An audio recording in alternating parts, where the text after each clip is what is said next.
Have I read Ahmadou Kourouma?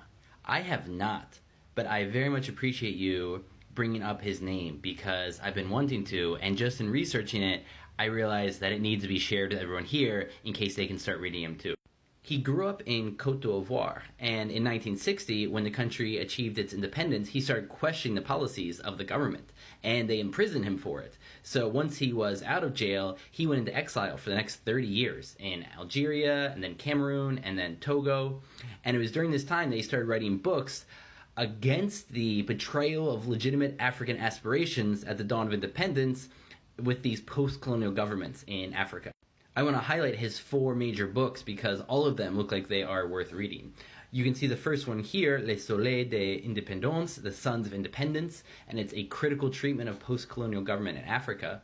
And then 20 years later, he wrote the book that this commenter mentioned, which is Monnaie, Arrêt et Défi, and that's a history of the century of colonialism. And then the book that looks especially fascinating, the one that I might start with, came out in 1998, En attendant le vote des bêtes sauvages, waiting for the wild beasts to vote.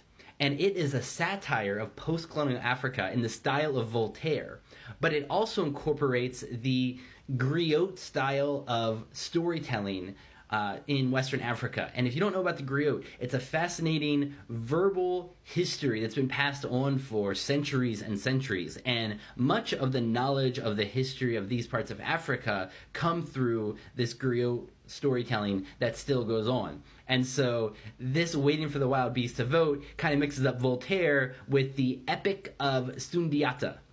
And so it just sounds like a fascinating way to poke at the politics of where you live. It's about a tribal hunter's transformation into a dictator, inspired by the president Eyadema of Togo.